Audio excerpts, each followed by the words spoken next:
Bună dimineața încă o dată, continuăm seria de interviuri aici de la GPEC Moldova și alături de mine este ministra finanțelor Veronica Serețeanu, care să ne povestească mai multe despre cum se dezvoltă piața de e-commerce din Moldova, văzută de acolo de sus, cum ei au grijă de ei, dar și de anumite reforme care urmează să se întâmple probabil în acest domeniu. Bună dimineața și bine ați venit la conferință! Bună dimineața, bine v-am găsit! Cum vedeți dumneavoastră piața de e-commerce în Moldova și care ar fi principalii factori care ar putea ajuta și ajută la dezvoltarea acesteia? Atunci când vorbim despre e-commerce, noi trebuie să ne referim la câteva blocuri importante care dictează activitatea acestei. Ea nu este o industrie trans-industrie. Deci este un fel de a practica activitatea care este practicarea electronică. În primul rând vorbim despre setarea afacerii, adică lansarea afacerii și tot ceea ce înseamnă de promovarea acesteia. Tot mai ales vorbim despre elemente de digital și așa mai departe. A doua componentă importantă ține de sistemul de plăți, care este incorporat, că nu poți face e-com fără a avea un sistem de plăți bine gândit. A treilea element foarte important este logistica și tot ceea ce este cumva conex cu logistica și, desigur, al patrulea, nu mai puțin important, este tot ceea ce înseamnă elemente de evidență, contabilizare, serviciu vamal, serviciu fiscal, toate aceste interacțiuni pe care le are un decident să facă o activitate în e-com, în interacțiunea pe care o are acesta, dacă vreți, în relațiile sale cu statul. Eu sunt mai mult specializată pe a patra și totuși a doua de asemenea nouă ne este apropiată la Ministerul Finanțelor, noi fiind cei care promovăm politicile în sectorul financiar și atunci avem de multe ori subiecte de discuție cu cei din e-comerț, în special în ceea ce ține de integrarea sistemelor noastre de plăți cu sistemele de plăți internaționale, în sensul în care să fie posibilă realizarea exportului din Republica Moldova într-o manieră și achitare respectiv pentru acest export pe platformele internaționale, pe marketplace-urile care sunt, într-o manieră cu mult mai lejeră și cumva care funcționează bine. Încercăm să vedem ce putem face pe dimensiunea dată până când Republica Moldova încă nu intră într-o zonă în care ar putea să facă asta ușor. Eu cred ușor, prin reformele pe care le facem, noi o să putem să aducem în zona în care noi o să putem face asta prin anumite înțelegeri, inclusiv poate la nivel guvernamental mai bine definite.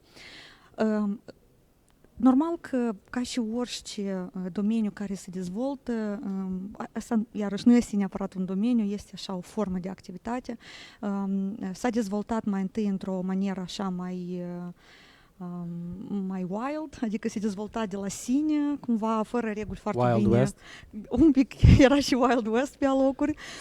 Mai erau abuzuri și de Wild West și din partea autorităților care, fără a-i dezvinovăți, aveau nevoie și ei de un pic mai multă informație ca să înțeleagă cum are loc, ca să nu admită care cumva, ca să fie făcute evaziuni sau mai știu eu ce acolo. Și atunci, de multe ori, această discuție care ar trebui să fie între cei care sunt în zona respectivă și cei care sunt autorități, nu neapărat merge sau a mers în felul în care asta să generează plus valoare pentru ambele părți implicate. Acum eu pot să vă asigur că pe dimensiunea asta se încearcă să se facă foarte multe reforme și cred eu că astăzi m-aș referi mai mult la cele care cumva țin de Ministerul Finanțelor, vorbim despre dimensiunea asta a patra, despre partea fiscală, partea contabilă, de evidență, partea vamală, care este adiacentă importului, exportului. Sunt pe rol o serie de modificări în acest sens și eu cred că este cazul să încercăm să le abordăm în mod mai specific. Chiar asta vreau să vă întreb. Cum vedeți dumneavoastră diversificarea soluțiilor de contabilitate care sunt acum pe piața noastră și cum ar putea beneficia piața de deschiderea către noi soluții de contabilitate, gen SaaS, specifice la e-commerce? Eu, din câte știu, se duc multe discuții cu mulți din cei care prestează astfel de servicii, dar, iarăși, din câte știu, nu există careva interdicții în acest sens. Nu de alta, piața Republicii Moldova, pe dimensiunea de contabilitate, întotdeauna a fost dominată de un anumit operator. Asta nu înseamnă că doar acest operator era cumva îndreptățit să-și desfășoare activitatea prestând aceste servicii. Că serviciile de contabilitate, în final, sunt niște servicii de evidență, de suport, care ajută managementul, ajută ajută autoritățile să înțeleagă că, într-adevăr, lucrurile sunt bine puse la punct în respectiva companie. Eu cunosc destul de multe companii care nu neapărat fac e-com, dar cred că ușor o să înceapă și ele să o facă, care și-au dezvoltat propriile soluții de contabilitate, le utilizează. Important este ca aceste soluții să genereze rapoarte, să genereze o posibilitate de a le verifica în felul în care autoritățile publice, doar prin verificări, nu doresc să găsească erori. Prin verificări doresc să se asigure că toți cei care sunt pe o anumită piață joacă pe reguli egale. Că scopul principal, de exemplu, a oricărui control fiscal este ca să ne asigurăm că jucătorii aflați pe aceeași piață concurează, au parte de concurență loială și nu are loc o eschivare de la plată. Da, în niciun caz scopul, cel puțin în viziunea și a șefului serviciului fiscal și a mea personal, scopul oricărui control trebuie să fie exclusiv, în primul rând bazat pe un sistem de riscuri, care noi să avem o certitudine că noi dacă mergem acolo, cel mai probabil există premize ca se fac anumite abateri care denaturează piața pe dimensiunea dată, adică să lucrăm, să nu deranjăm contribuabilii decât dacă avem un grad de certitudine destul de ridicat că se admit careva abateri în baza informațiilor din sistemele informaționale, în baza informațiilor pe care le primim din exterior, în baza informațiilor care vin din partea consumatorilor, adică analizând tot spectrul ăsta de informații, trecând prin tot sistemul de riscuri, doar atunci să mergi în control. Pe de altă parte, trebuie să te asiguri că acel sistem de evidență contabilă conține toate datele pentru ca să poți să verifici în deplină măsură conformarea la asta. De aceea nu există careva restricții în sensul dat. Există unica ce există această solicitare ca să conțină câteva elemente sau o serie de elemente obligatorii în baza cărora s-ar putea mai ușor de a înțelege dacă se admit sau nu careva încălcări. Din ce spuneați dumneavoastră, chiar dacă nu greșesc, ministrul Alaiba anterior spunea despre faptul că se dorește avertizarea agentului economic care comite anumite greșeli de contabilitate versus pedeapsa cum era anterior. Da. De fapt, aici tot este o filozofie foarte interesantă din punct de vedere administrării fiscale. Toată administrarea fiscală ar putea fi separată în conformare voluntară și conformare forțată. Iată, controlul, blocarea conturilor, toate aceste elemente sunt conformare forțată. Conformarea voluntară, pe de altă parte, conține alte elemente. De exemplu, cum este vizita fiscală. Ce ar fi o vizită fiscală? Vine inspectorul în vizită în baza anumitor factori, în anumitor riscuri care sunt înregistrate și te avertizează în mare parte, dar în mare parte te ajută. De ce? Că nu-ți spune o amendă. Un fel de feedback. Da, nu-ți spune o amendă, nu-ți spune nimic, dar e un fel de rising awareness. Că ai grijă, de exemplu, că salariul pe care îl dai tu la angajații tăi este de 2 ori mai mic decât îl dau concurenții tăi. Hai să înțelegem care e problema. Tu ai venituri mai puține, tu ai un regim de lucru mai mic. Adică să înțelegem în ce constă problema ta, că analizând baza de date, noi vedem așa un risc. Automat, contribuabilul realizează că el undeva este într-o grupă care ulterior ar putea să genereze un control de plin. Deci există așa un instrument. Există instrumentul de informare, în care baza generalizată a practicii fiscale este un instrument absolut inedit. Întrebați în România dacă ei au acces la așa informații și vă asigur că nu, și nu doar România. Noi încercăm să dăm la maxim informații contribuabilor ca ei să aibă o plenitudine să o facă. Plus seminarele gratuite, inclusiv la serviciul fiscal, care au loc regulat. Este un calendar pe site-ul serviciului în care tu poți să vezi și eu o să încurajez, apropo, colegii de la serviciul fiscal, poate să includă în spectrul de aceste seminare și unul, de exemplu, dedicat exclusiv e-comerțului, în care contribuabilii ar putea să vină și să afle un pic mai multe despre partea contabilă, partea fiscală, mai puțin partea vamală, dar putem să vorbim și despre asta, în sensul în care să poată să își înțeleagă sau să inițieze o afacere în sensul dat sau să-și reprofileze afacerea în sensul dat.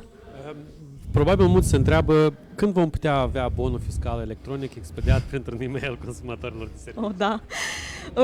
Este foarte interesant că, de fapt, posibilitatea de a genera un bon fiscal electronic în legislația fiscală este de vreo 5 ani. N-a existat mecanismul. Nu a existat mecanismul și el a apărut odată cu implementarea sistemului de monitorizare electronică a vânzărilor. Un sistem intens discutat în societate. Unii sunt pro, alții sunt contra. În ce constă el? Că toate datele de pe aparatul de casă merg direct în sistemul informațional al serviciului fiscal.